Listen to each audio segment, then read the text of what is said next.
Welcome to Dynasty Decoded, the channel where we don't just tell you what happened. We ask why it happened, and who benefited from it. History isn't just kings and wars. It's the invisible rules that govern your life. The clock, the calendar, the paycheck. So today, we ask a question that no one taught you to ask. Where did the age of 65 come from? Why is that the moment you're allowed to rest? What if I told you? The number wasn't designed to reward you, but to ensure you wouldn't be around long enough to claim your reward. Who invented it? Why does it still exist? And is retirement even real or just a modern myth? Let's decode it. A number that's quietly ruled millions of lives for over a century.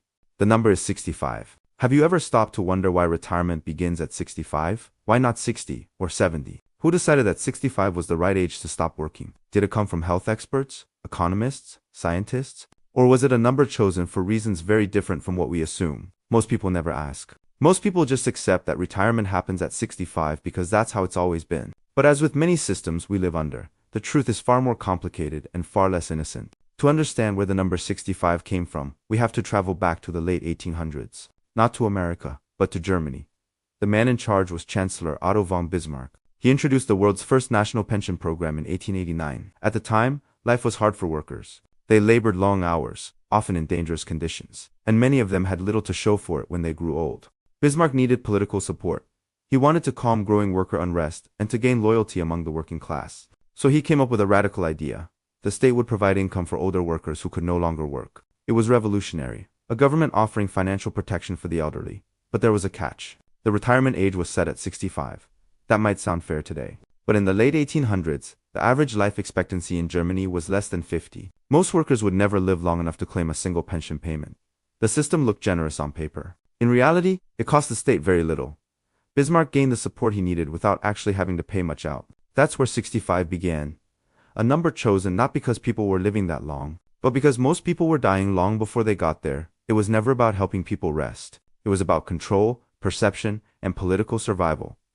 Fast forward to the United States, in the 1930s. The country was in the grip of the Great Depression. Millions were unemployed. Poverty among the elderly was a growing crisis. President Franklin D. Roosevelt introduced the Social Security Act in 1935. For the first time, the federal government promised a basic income for older Americans. And what age did they choose for retirement? 65. Not because it was based on new research. Not because Americans were suddenly living longer. They copied the German model. At that time, the average life expectancy in the US was around 61. Once again, most people would not live long enough to collect benefits.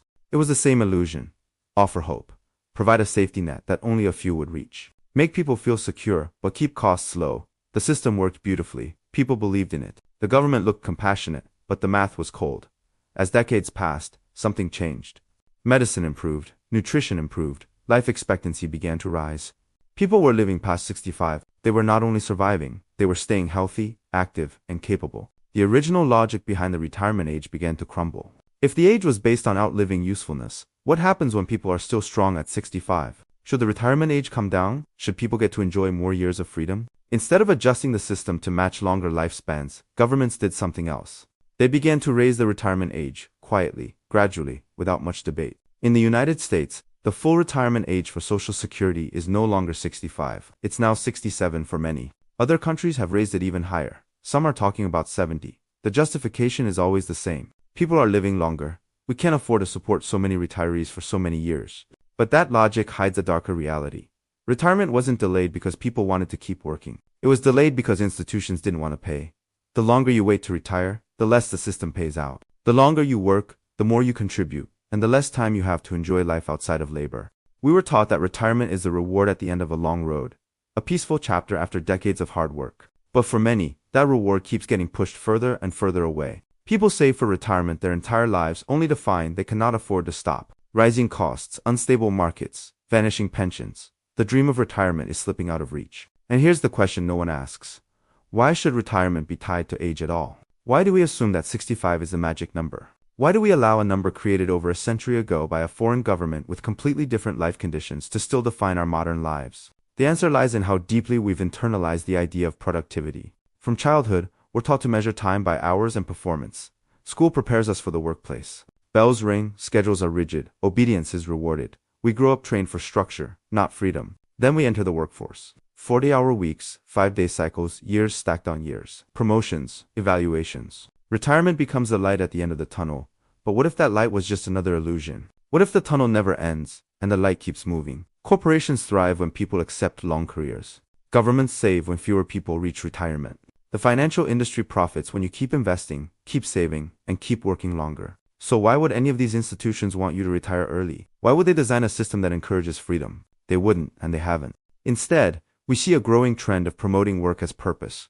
Retirement is framed as boring. Working into your 70s is presented as noble. Productivity is linked to self-worth. And if you're not working, you're wasting your potential. This messaging isn't accidental, it's strategic. It keeps people in the system longer. It delays payouts. It keeps the economy moving. But at what cost? People are burning out. They're aging in stress. They're watching their lives slip away in a cycle they never questioned. And when they finally do reach retirement, many find they're too tired, too sick, or too afraid to enjoy it. Some try to resist. Movements like FIRE, financial independence, retire early, have gained traction. People are cutting expenses, saving aggressively, and trying to break free of the 65 myth. Others build side incomes, start businesses, or redefine what work means to them. But the system wasn't built for independence. It was built for dependence. It wasn't built to let you out early. It was built to keep you in as long as possible. And the most dangerous part, most people still believe they're making free choices. They believe they work by choice, retire by choice, save by choice. But the framework was already set long before they were born. This isn't about conspiracies, it's about incentives. Systems reflect the interests of those who designed them. And retirement at 65 was never about your well-being. It was about controlling costs, controlling people, and maintaining power. So what can you do? Start by asking the questions no one asks you to ask. Why 65? Why not 55? Why not whenever you choose? What kind of life do you want? What would it take to make that life possible? Look at your time as something sacred, not just something to be traded for money. Build freedom into your plans. Even small steps count. Talk to others, share knowledge. Challenge the assumptions you were raised with. You may not be able to change the system overnight, but you can choose how much power it has over your decisions. The illusion of retirement is unraveling, but only for those who are willing to see it. The first step is knowing where the number came from. And now you do. The rest is up to you.